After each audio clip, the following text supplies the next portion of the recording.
খুবই দুঃখের বিষয়, পরিতাপের বিষয়।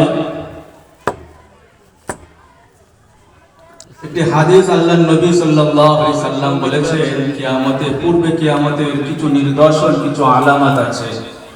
আলামতে সুগরা আর আলামতে কুবরা, বড় আলামত আর ছোট আলামত কিছু আছে, অসংখ্য। ছোট আলামতের ভিতরে তো অনেক প্রকাশিত হয়েছে, আমরা দেখছি। আর আলামতে কুবরা, যেগুলো পূর্বে কিয়ামতের আগে দেখা যাবে, প্রকাশ পাবে।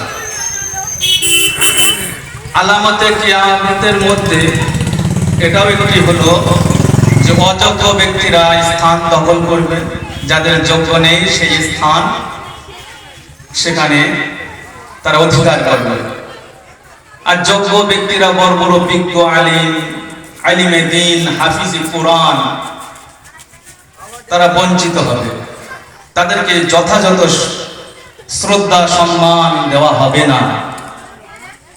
কোরআন হাদিসের কথা যেখানে আলোচনা চলবে, সেখানে শ্রোতা থাকবে না।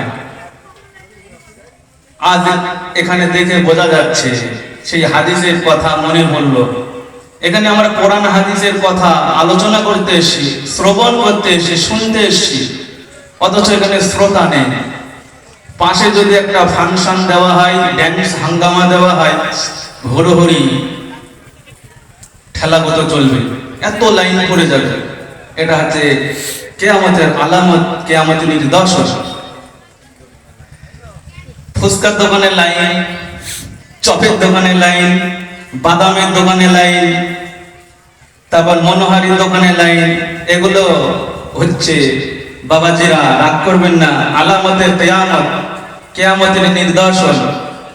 লাইন থাকা উচিত ছিল, হরি করা উচিত ছিল, কোরআনের মজলিসে বসা, কোরআনের স্থানে বসা, স্থান অর্জন করা, যে ভাই আমাকে একটু সুযোগ দেওয়া হোক, ওখানে বসবো, ওখানে শুনবো। কিন্তু সুযোগটা অন্য জায়গায় চলছে। কমিটি ভাইদের বলবো, অবিলম্বে মায়েরা, বোনেরা, যে কথা দেওয়া হয়েছিল 7:30টায় বেপরদা চলাফেরা বন্ধ করা হবে, অবিলম্বে বন্ধ করা হোক। আর আমার তো মনে হয় না যে 8:30টা পর্যন্ত খাবার আলায় যে পরিমাণে ওখানে ভিড় আছে, ওই পরিমাণে ভিড় যদি আমাদের এই মজলিসে স্থানে হতো, আলহামদুলিল্লাহ খুবই খুশি হতাম।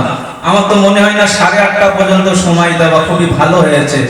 আরো আগে যদি বক করা হয়, আপনারা চিন্তা ভাবনা করেন। আল্লাহর কসম করে বলছি, আমাদের উদ্দেশ্য, আমাদের মাকসাদ ছিল কোরআন হাদিসের আলোচনা, কোরআন হাদিসের মজলিসে মানুষ এসে বসবে, শ্রবণ করবে, শুনবে।